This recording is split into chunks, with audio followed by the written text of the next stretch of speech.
स्वागत करते हैं, आप लोगों का अभिनंदन करते हैं और छात्रों ने बड़े प्यार से जो है आमंत्रित किया आज जयंती के अवसर पर, और मेरा फर्ज बनता था कितने प्यार से जब छात्रों ने आमंत्रित किया है और एक संवाद का मौका दिया है अपने छात्रों से संवाद करने का, तो इस अपॉर्चुनिटी को हम खोए ना, बल्कि आप लोगों के बीच आकर के जयंती को भी मनाएं और अपनी बातों को भी आपके समक्ष रखने का काम करें। बाबा साहब अम्बेडकर का योगदान देश के निर्माण में क्या है, ये किसी से छुपा नहीं है और ये बताने की भी ज़रूरत नहीं। हम नौजवान युवा पीढ़ियों को एक चीज़ सोचना पड़ेगा कि बाबा साहब के विचारधारा पर हम लोगों को चलना है कि नहीं चलना। आज कई लोग ऐसे हैं, लोकतंत्र है और लोकतंत्र में सभी लोगों की अपनी अलग अलग विचारधारा है। कई ऐसी विचारधारा है देश में कि बाबा साहब अम्बेडकर के विचारधारा और लिखे हुए संविधान को खत्म करना चाहती है और देश में संविधान की जगह बाबा गोवलकर का कानून को लागू करना चाहती है। अब निर्णय आप लोगों को करना है कि आप लोग बाबा साहब के संविधान को चाहते हैं या बाबा गोवलकर वाला नागपुरिया कानून चाहते हैं। ये तय आप लोगों को करना है। और बार बार, एक बार नहीं, बार बार हम दल का नाम लेना नहीं चाहेंगे। आप सब लोग होशमंद हो, होशियार हो। बार बार संविधान खत्म करने की बात कौन दल के लोग करते हैं, चाहे उनका एमपी हो या मंत्री हो या केंद्र मंत्री हो। और एक तो बड़े वाले नेता जो अभी कुछ दिन पहले ही बिहार आए थे, पार्लियामेंट में जब भी संविधान लेकर के हमारे सांसद खड़े होते थे या बाबा साहब अम्बेडकर का नाम लेते थे तो पार्लियामेंट में चिढ़ जाते थे और आपत्तिजनक बातों को उन्होंने पार्लियामेंट में कहा और अभी भी माफ़ी उन्होंने मांगा नहीं। इतने बेशरम लोग हैं कि मन में कुछ और है, लेकिन बाबा साहब की ताकत ये है, भले ही वो गाली देते हो, बाबा साहब के अम्बेडकर की विचारधारा को नहीं मानते हो, लेकिन आज पटना की सड़कों पर जो है वो लोग भी बाबा साहब अम्बेडकर की जयंती मना रहे हैं। तो हम लोगों को समझने की ज़रूरत है कि कौन है ये लोग।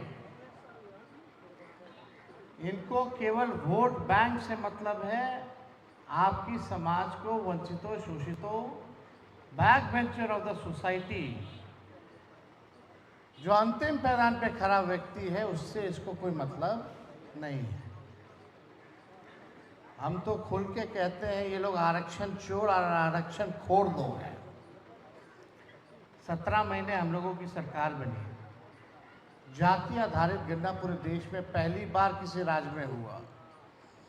हम लोगों ने आरक्षण की सीमा बढ़ाई 65% में दलितों का बढ़ा, पिछड़ों का बढ़ा, अति पिछड़ों का बढ़ा, आदिवासी भाइयों का बढ़ा, यानी 16% जो है हम लोगों ने आरक्षण बढ़ाया। और हम लोगों ने कैबिनेट से ये मांग की थी भारत सरकार से कि इसको अनुसूची 9 में डाल दिया जाए, शेड्यूल 9 में डाल दिया जाए, ताकि तमिलनाडु के तर्ज पे जो हमने आरक्षण बढ़ाया है वो सुरक्षित रहे।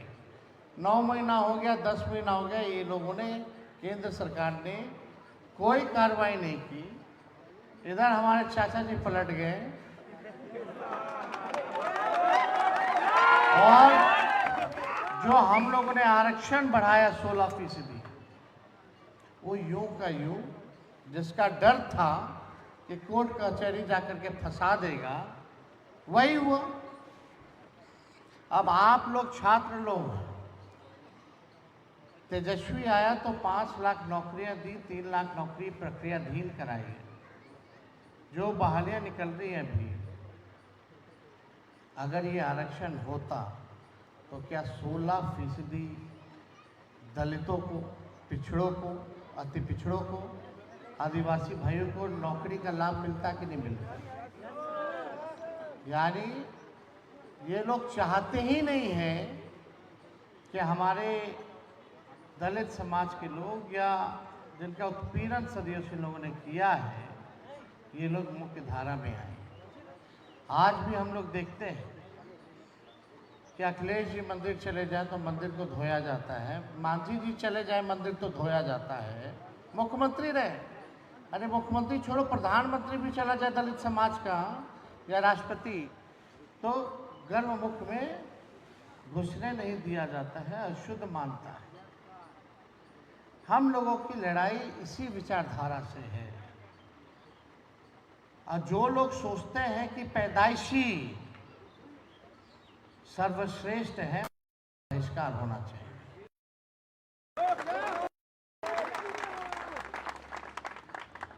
जो लोग अपने आप को सर्वश्रेष्ठ समझते हैं पैदाइशी, हम पूछना चाहते हैं, उनका 4 हाथ है, चार हाथ है क्या? 2 गो दिमाग है, 2 गो मुंडी है? अरे भाई, सब तो इंसान ही है ना। मेरा भी 2 हाथ है, 2 पैर है, 1 मुंह है, 2 आँख है, 1 नाक है, 2 कान है, और सब भी यहाँ हमारे हैं, वैसे ही हैं सब। हम सब लोग तो बराबर हैं। सुन लो, इसलिए ना आरक्षण बढ़ाया गया। और हम तो कहते हैं कि इतने ही हिमायती भाजपा वाला लोग है, बिहार विधानसभा में कल ही ले आए, 65% ना करके 75% कर दें, हम तो स्वागत करेंगे, जल्दी पास करा देंगे। लेकिन केंद्र सरकार को बोलो पार्लियामेंट में खोले, राते में अनुसूची 9 में डाल दे। इस पे कहीं कोई चर्चा ये लोग करने वाला नहीं। आप जाति आधारित गणना कराया, 94 लाख परिवार गरीब निकले। कितना? क्या हो रहा है उनके लिए? अब आपके पास शैक्षणिक से लेकर आर्थिक स्थिति तक पता चल गई, उनकी पूरी एक्सरे होकर के आपके पास रिपोर्ट आ गया, कौन ठेला चलाता है, कौन नाला साफ करता है, कौन दिहाड़ी मजदूर है, कौन भूमिहीन है, कौन बेरोजगार है, किसका झोपड़ी का मकान है, ये सारा साफ हो गया। अब उस आंकड़े का ये लोग कर क्या रहे हैं? जब से भाजपा आई है, हम लोग तो देश भर में जाति आधारित गणना चाहते थे, लेकिन देश में इन लोगों ने मना कर दिया। हम तो खुद प्रस्ताव लेकर के पूरा टीम मुख्यमंत्री जी को लाद के दिल्ली हम लोग लेके गए थे, प्रधानमंत्री से मिले, प्रधानमंत्री जी ने मना कर दिया, नहीं होगा। केंद्र सरकार के मंत्री पार्लियामेंट में बोले कि नहीं होगा। तो हम लोगों ने बिहार में कराया। अब बिहार में रिपोर्टवा जो आ गया, उसका एक कर रहे हैं। सवाल ये होता है, हम लोग थे तो तैयार किए थे कि जो बेरोजगार है, जिसका आय 6,000 से कम है, जो गरीबी रेखा के नीचे पाए जाते हैं, 94 लाख ऐसे परिवार, जिसको काम धंधा नहीं है, वैसे परिवार को 2 लाख रुपया दे के हम लोग मदद करेंगे। जो भूमिहीन है उसको ज़मीन लेने के लिए 1 लाख रुपया और पक्का मकान बनाने के लिए 1,20,000 रुपया हम लोग देंगे। उस योजना का क्या हो रहा है? कोई सवाल तो अब आप लोगों को पूछना पड़ेगा। सबसे ज़्यादा गरीबी तो दलितों में है, आदिवासियों में है, अति पिछड़ों में है, पिछड़ों में है। तो मेरा ये कहने का तात्पर्य है, वहाँ भी लोग बड़े हैं, कई पार्टियां, दलित पार्टियां भी बनी हैं। कल तक मोदी जी को लोग गाली दे रहे थे, मोदी जी मंत्री बना दे, तो सब मोदी जी भगवान हो गए उनके लिए। क्यों नहीं आरक्षण की बात करते? क्यों नहीं देश में जाति आधारित गणना की बात करते हैं? क्यों नहीं गरीबी बेरोजगारी के बारे में ये लोग बात करते हैं? क्यों नहीं पलायन रोकने के बारे में बात करते हैं? क्यों नहीं आप लोगों को न्याय दिलाने के बारे में बात करते हैं? जब अमित शाह जी बोलते हैं अंबेडकर अंबेडकर अंबेडकर, याद है कि नहीं आप लोगों को पार्लियामेंट में होते थे? तो ये दलित नेता क्या कर रहे थे? पार्लियामेंट में बैठ करके डिफेंड कर रहे थे अमित शाह जी को। तो मेरा कहने का मतलब है कि आप सब लोगों को पहचानना पड़े। जब लालू जी मुख्यमंत्री थे तो दलित बस्तियों में जाते थे। आप लोगों से एक पहले वाली पीढ़ी को बाल कटवाते थे। आप लोग तो बाद में हुए होंगे, लेकिन उससे आपसे पहले वाली जो पीढ़ी होगी उनका बाल कटवाना, नहलाना धुलाना, पढ़ना लिखना सीखो, शिक्षित बनो। गाय चराने वाले, भैंस चराने वाले, जूता सीने वाले, तारी करने वाले, पढ़ना लिखना सीखो। मूस पकड़ने वाले, सुअर चराने वाले, पढ़ना लिखना सीखो। कितना ही पटना का प्राइम इलाका है जहाँ रैन बसेरा लालू जी ने बना करके दिया। सिटी हार्ट, जो हार्ट ऑफ द सिटी है, जो प्राइम इलाका है, जहाँ अमीर का बिल्डिंग खड़ा है, वहाँ भी लालू जी ने गरीबों का बिल्डिंग बनाया। उसके बाद से कोई भी मुख्यमंत्री गया क्या? कोई टोला नहलाया क्या? आज स्थिति देख लो, कहाँ रह रहे हैं लोग? झुग्गी में, झोपड़ी में। ये सरकार उजाड़ रही, किनको उजाड़ रही? आप ही के भाई बहन हैं, आप ही के समाज के लोग हैं। कौन लोग हैं जिनको ये सरकार उजाड़ने का काम कर रही है? लालू जी बसाते थे, ये लोग उजाड़ रहे। स्मार्ट सिटी के नाम पे या फलना सिटी के नाम पे। मतलब ये चाहते कि स्मार्ट केवल चंद लोग ही दिखे, बाकी सब ना दिखे।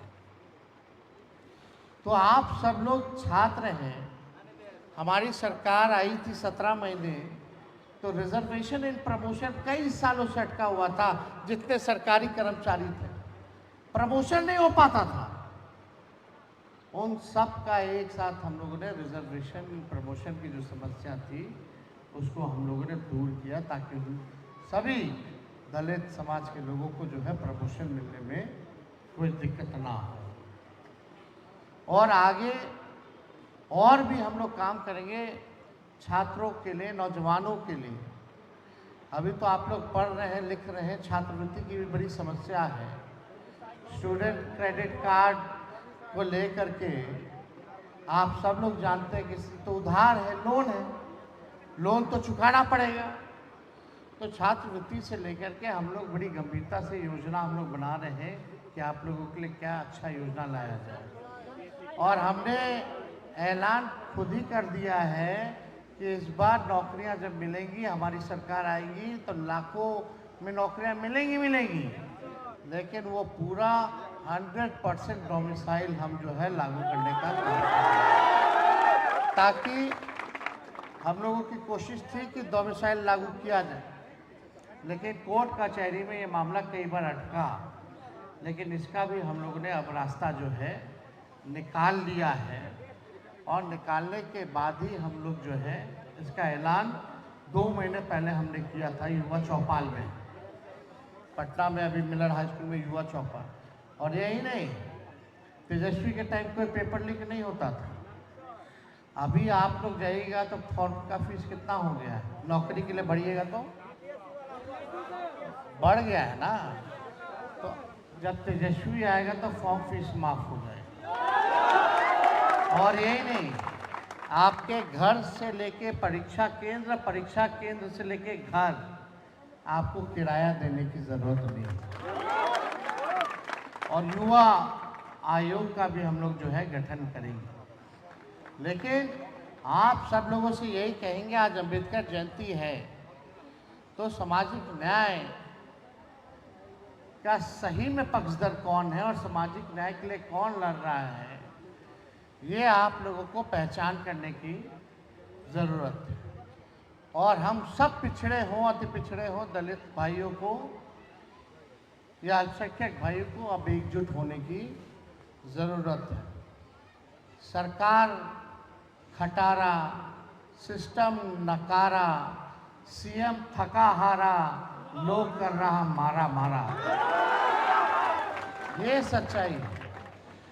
15 साल पुराना गाड़ी पे आप बैठिएगा, सरकार अनुमति नहीं देती है क्योंकि प्रदूषण देता है, खराब हो जाता है, खटारा हो जाता है, धुआं छोड़ता है। अब ये सरकार सोचो 15 साल नहीं 20 साल पुरानी हो गई है, खटारा होगी। अगर आगे बढ़ना है, तरक्की पानी है, विकास पाना है, तो आपको गाड़ी बदलना होगा। खटारा गाड़ी से तेज रफ्तार के साथ अगर विकास करना है तो नई गाड़ी में आप लोगों को आना होगा। तो आप सब लोग निमंत्रण दिया, आप सभी लोगों को, आयोजकों को दिल से धन्यवाद देते हैं, बधाई देते हैं और अपनी बात को यही विराम देते हैं। एक बार सब लोग नारा लगाएं, बाबा साहब अमर रहे, संविधान की रक्षा कौन करेगा, बाबा साहब अमर रहे, जय भीम। बहुत बहुत धन्यवाद। जय हिंद, जय भारत। अच्छा क्या भैया आग्रह है छात्रावास में